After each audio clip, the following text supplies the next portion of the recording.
It's 10 o'clock, Monday! Hope you had a fucking awesome weekend. I am Billy at the _Swan_man on Twitter, repping for the Army of Snarkness podcast. Follow Army of Snarkness on Twitter at Army of Snarkness Legalese. Download us on iTunes, Spreaker, of course, or Stitcher. And, what's up? Like the Facebook page. What the fuck else is that? Monday! How are you? It's night drive, baby! I'm done with work, so I'm done with my Monday, and you may or may not be done with anything. I don't know what the fuck you're doing. So, you never write. I never get the postcards that I'm so promised. Monday usually means that I'm going to rag about wrestling, and I do have a wrestling thing to rag about. But I also have other things to rag about. So I don't know. I'm in a quizzy buck about it. But to stay topical and relevant, you know, fingers on the pulses, thumbs up our asses, perhaps I'll just do both. Maybe I'll just do both. So I guess I will. Wrestling, the big topic is Undertaker and the Streak. Undertaker's officially back, making the theory that he will face CM Punk pretty much a reality. There's a vetting match going on at the moment while I'm driving, waiting to see it, because I didn't miss that Cena and Punk match last week, and it was well worth my time and effort. Holy shit! That's a best of contender regardless. Oh, gorgeous. Even when the outcome's predetermined and you still are kind of like, jumping out of your seat and shit because you're a real fan like me. I'm a real fucking fan and I'm real all y'all about it. And you make me believe again, on a match that everyone knows what's going to happen, and yet I still believe and have the hope and believe the story and the faith and just, and jizz my skivvies about it. It's a good day. Now, the match that's going to lead into The Undertaker doing the thing, yeah, probably won't do that. But it will confirm. Oh my God! Breaking the law, they're after me. Hold on. Because, you know, I don't know what the fuck to make of this. With the 5-0 and shit. Alright, they killed that guy. That's good. Night drive. It's on the road, it's gritty, it's tough. Undertaker versus CM Punk. Now, CM Punk, after having the longest title reign in about 10 years, had his number of 422, I do believe, was his title reign, 422 days. Good shit, great time, I enjoyed every bit of it. Own the DVD. Love you, CM Punk. But I love the streak as well. But, if you've listened to previous things, every time I bring up the streak, I always talk about there shouldn't be a 21-0. It should stay dead with the end of an era match that happened last WrestleMania, WrestleMania 28, got it this time, WrestleMania 28, in the Hell in a Cell with Shawn Michaels, Triple H, and The Undertaker making fucking history and bowing out gracefully. It should end there. CM Punk said in a promo, tonight, as I speak to you, same day, hours apart, relevance. That 422 was his old number, and now comes, or 442? Dyslexia. Or was his number, but now it's 2021 is his new number. He will be the ruiner of all things for the dead man. Go to sleep, dead man, permanently. GTS being CM Punk's awesome move, they go to sleep. I'm a fan of this, not only because I'm, an avid Punk fan, but also because Taker has had a bad shoulder and a severely injured hip for fucking ever now. Like, he just makes it to one a show and damn near kills himself every time, but lately, I don't see him. Punk can carry the dead man to glory, to glorious defeat. But Punk can do it. And the show of shows, and he's owed at least, if not a title match, then at least a WrestleMania history-making match of its own, because Punk and Jericho was good and all, but it was obviously overshadowed by Rock and Cena. Rock and Cena 2 happening this year, 29, means there's room for Rock and Cena to be overshadowed this time. And if it's putting out the dead man, that would be it. Like Triple H and Brock Lesnar we saw at SummerSlam. We know how this should end, and we know how it's going to go. It's going to be intense as fuck. And who knows, it might steal the show. But CM Punk has a track record of stealing the Manias. Stealing them. When Triple H and Undertaker was like the match to have, the one right above it or below it, depending on how you feel, was Punk and Orton. And Punk didn't win that one either. Just saying. Best in the world, and they say it for a reason. He's made up. Fuck you. There's still, a real thing happening here. There's real stuff behind the curtain. There's real truth to, hard work and great character development and being on the mic and doing the best, even when it's scripted, like I said. Last week's main event, holy shit. And I already knew, John Cena had to win. He had to win. But it's the journey. And if you can tell the journey, make me believe, the, cynical motherfucker that I am, the old-fashioned wrestling fan that I am, that knows the comings and goings, although most of my predictions are wrong. Weird, right? If you make me believe again, then that is something special. And CM Punk has done it time and again. So, putting the dead man down for good, I think it needs to happen. It has to happen. I was cool with 30, but 30 doesn't sound as good as WrestleMania 30, not 30 victories, because he'd be dead by then, like in reality. Ha! No, let's not beat the dead horse. The horse is dead. We have a box set. You can add the Taker defeat onto the Punk DVD when he retires, which, soonish? I always heard sooner rather than later, but you never know. And you don't want to spoil everyone's good time. Good on Punk. This looks very necessary. If Punk loses to Taker and the Cena Rock thing well, I'm just saying, that's just a big sour pickle all night long. WrestleMania will be underwhelming. Triple H beats Brock Lesnar, underwhelming. Undertaker beats Punk, underwhelming. And the main event is already automatically underwhelming, and by virtue that it's fucking the same thing we had last year, but with a belt. That's cool, but either I get a part-time champion in The Rock, or I get fucking John Cena again. So, blah, blah, blah, blah, blah, blah, blah. Lame. It's the prepackaged nonsense that whatever. Dolph Ziggler's gonna take the belt from whoever wins the world title, Del Rio, I don't know. See, World Heavyweight Championship's in such disarray lately that I'm just fuzzy on it. Like, I love Jack Swagger and all the stuff, as you've heard, with his character rebirth, but really it's all been just a means to an end to get it on Ziggler. But they've, wasted so much time on Ziggler, wasted it. Like, they didn't do anything good with Ziggler, that it's become a tired, watch it not happen, watch him get beat by Del Rio, and in favor of, having a Hispanic champion, which is cool and all, but I've been stringing Ziggler along forever, and the fans with him. Same thing with Zack Ryder, who got squashed tonight, real time. But I'm just tired of watching Zack Ryder get blown out for doing the right thing in my eyes as an artist or as a wrestler, whatever you want to call him. He did the thing. He did the pro-business thing. He did the right thing to get noticed. And for that kind of thing to be rewarded, for that gumption, for lack of a better word on my head right now, to be rewarded with the shit that he has, as in more of the same, not on Raw that much. When he is on Raw, it's only as a joke or squash, as in defeated quite easily and by someone else. It's just, come on, man. You know how many fucking toys of Zack Ryder there are out there? You know how many I bought to support Zack Ryder? Just because I was taking a stand as a consumer that, no, Zack Ryder will be bought. Like, the first waves of him with the modern look, with the short trunks and the Long Island IC and stuff, sold out. It was hard enough to get the old version with the one pant leg, but to get the one that was the True Long Island Story version, hard as shit. Like, he was one of the ones you had to nab, even if he was 2 per case. People were buying him, people like me. Kids love him, dogs love it. And he's on Saturday Morning Slam, which is a thing, I guess, which is the Saturday morning show. I don't fucking know. And that's cool, that's kind of where he belongs, but god damn it. Reward the man for, doing the brass ring, Is there no point to trying to achieve, of going above and beyond the given circumstances? Is there no, reward for that? We always are told that doing so does merit, some sort of pat on the back. A reward, you're doing what's right for company, business, whatever field you're in. Going above and beyond the Call of Duty is supposed to lead to raises and promotions and stuff, but we get this. In reality, it's not usually that case, so that isn't the case, whatever. Going above and beyond doesn't pay off in real life, so why doesn't it pay off, at least in the fantasy world of professional wrestling? I'll never fucking know, apparently. Ridiculous. Absurd!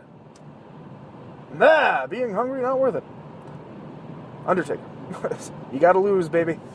You look like Al Bundy anyway. Al Bundertaker. Old. It's fucking old and broken. Like, I love him, but that onesie he comes out in, he's starting to look like a grape ape. Anywho, the other hot piece of business on this oral skillet is the theory, the possibility of Christopher Nolan taking over rights, creative direction, a la J.J. Abrams with Star Wars and Star Trek. Holy shit. Sounds weird when I say it. On the DC universe. Just take it all. Part and parcel. Just bam. Just do it all. Fucking Dark Knight made bank. Dark Knight Rises, I guess, made bank. Whatever.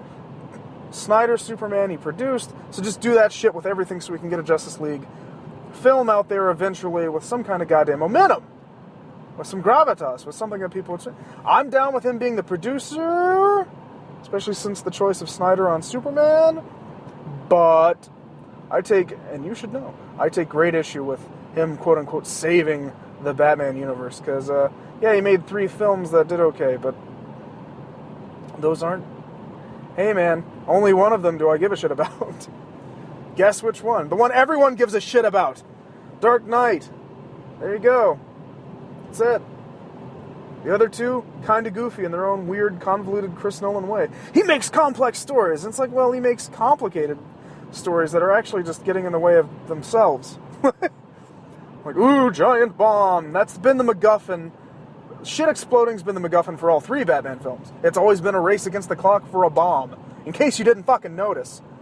Like, the Joker plays it off really well, though, because it's the whole choice thing with the people and the stuff and the trigger and the convicts and the innocents and one of you has to die and all that cool shit. That was really cool. That shook it up. But you had your stupid water bomb that made the Barrows or whatever fucking insane on Ra's al Ghul bomb that had to be defused. And then you had Bane and the Shadow League again, or League of Shadows, fucking doing the bomb with Gotham again. 2 bombs. Ridiculous. It's all stupid. Clean energy bomb. That's fucking... If there wasn't a wacky chase, and if it wasn't a sphere or an orb just rolling around in the fucking... towards the end, I might have cared more, but no, that was convoluted. We need Dr. Pavel. He's the only one that can do that. Why are they doing that? He activated the bomb. Holy shit. We'll set this bomb off if you don't live in our bizarre supervillain utopia that everyone seems cool with? I don't fucking know. I'm afraid that if Chris Nolan takes over creative direction for other properties, they're going to follow suit in that convoluted, stupid way. That's my thing. That's the worry. You'll end up with a bunch of really good-looking but mediocre storytelling Aquaman, Hawkman, Green Lantern, reboot, again. Or Flash being fucking nonsense. There's a bomb in Central City, done. Like, shit like that. It's just, I'm scared. While it's cool that, you know, it made a lot of money with Batman and Scott Snyder, I hope he just vets the directors and like, hey man, do this shit right. Don't fucking Ryan Reynolds Green Lantern it, and we'll be cool. That's all I want Chris Nolan to do with the DC universe. Anything else gets me a little, you know, puts me off. I'm a little antsy. I don't want Nolanverse Flash.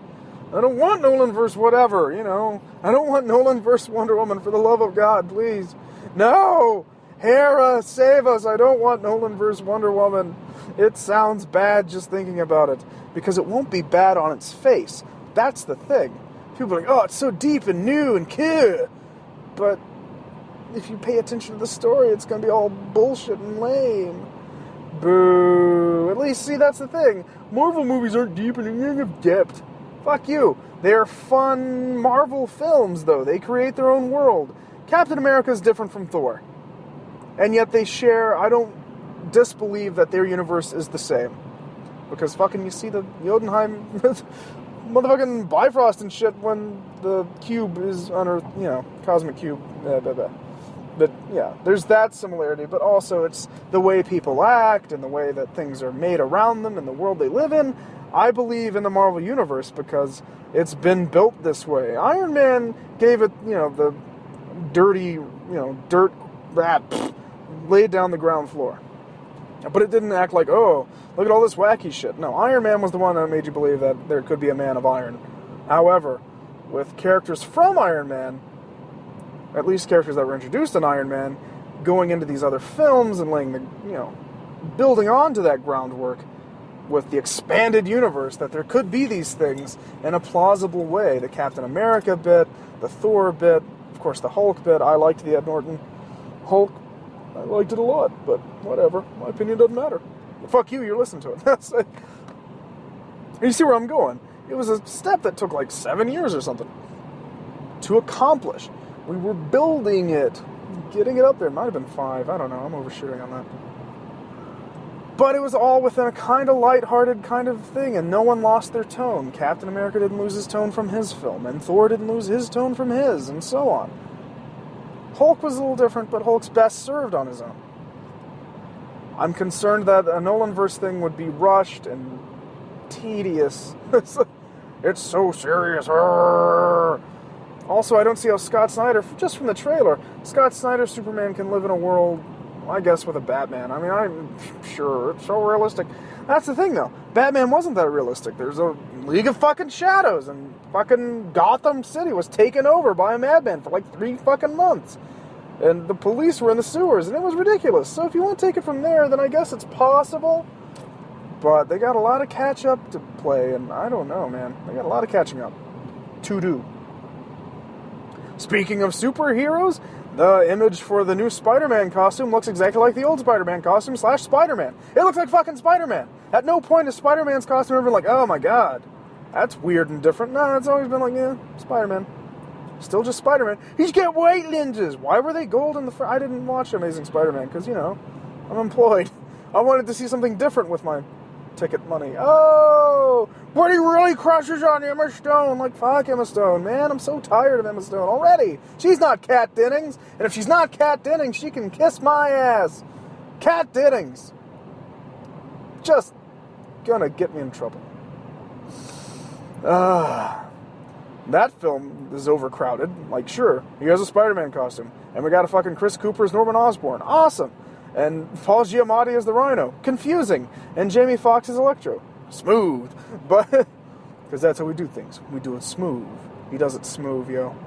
Fucking Miami Vice in the house. Get him, Ricardo. Get him, Rico. I'm just, anything, that's the other gripe I have with modern, oversaturated superhero films in general, is the fact that people are like, you don't want to make the mistakes of the last one. Tim Burton had too many villains. And then fucking there's just as many villains in Dark Knight Rises. Or, you know, you're not going to be like the Raimi-verse with Spider-Man, and then fucking they got more villains in Spider-Man 2 this time than they ever did. It's like, holy shit. That's at least 3 by my count, let alone Harry Osborn and someone else. Fuck it. And technically, if you want to be a fucking snob about it, Doc Ock was like the second villain or first? I don't know. Look, man, I don't read Spider-Man. He's got an old German man's brain now. Fuck. In a virile young boy's body. Yeah, and tentacles may be gone, but I had 8 legs as a spider. And that's following the fucking through line of James Cameron's Spider-Man script, which was, you know, recently called one of the best things that could have been. Like, no, that script sucks. Clearly you haven't read it. It's like, with Arnold Schwarzenegger being vetted as Doc Ock, and he calls himself Spider-Man because, you know, with the 4 legs plus his arms and legs, he could be a spider. It led to confusion, and Spider-Man's like all gritty and cursing. Oh, fuck, I'm bleeding out. I'm like, in that James Cameron way, where it's kind of true to life, but it's also pretty fucking corny. Oh, man. Marvel, Kevin Feige at Marvel, I guess, Films, totally trolled us with the whole Planet Hulk notion going into phase 2 or 3 or whatever. That's like, yeah, Hulk's gonna get his own movie again. We're going to do the Planet Hulk storyline. So Avengers 2, we're gonna have to fuck with the Hulk and Thanos. And it's like, ugh. And he's gonna go and be Savage Hulk or whatever the fuck, take over the planet and bang some chick and have a whole Hulk race. Or, apparently that's not happening. It was just a gin up, you know, to feed the fanboys something so that they could shut the fuck up for a minute and let them think. Ant-Man's still probably happening? Fuck, I don't know. The VOD movies, dead. Guardians of the Galaxy, which is supposed to be the tail end of Iron Man 3, where he's like, fuck this, I'm going to space, bitch, pew! And then he goes to space, and so Guardians of the Galaxy is like, oh, there's Tony Stark. How do we know about you? And the Raccoon says some stuff, and the Plant Guy does stuff, and I don't fucking know. That still is a stretch to me, the fact that they're making Guardians of the Galaxy. I don't know anything about them. The new comic just dropped. So maybe I'll learn something about them, other than, you know, the little things that fanboys tell me, or Dave tells me. Jesus Christ, Dave. Rocket Raccoon's awesome. It's like, yeah, but it's still a fucking talking raccoon, man. Can't get over it. Even if he's not a raccoon on his planet, it appears as though a talking raccoon that may or may not be Jim Carrey / Adam Sandler. It could be the death of the Marvel Universe. Marvel Universe could be created, peak with the Avengers, and completely destroy itself well before Justice League even almost happened. So maybe Justice League is the return of the fucking group superhero genre. Jesus. The thing that we never thought would happen. Maybe it'll be the reboot of that trend. Probably not, though. I don't know. It's confusing. There's a lot of money being pissed around. Justice League has been talked about since I was in fucking middle school. George Miller was going to direct a version, the Mad Max guy, who's fucking ancient, too.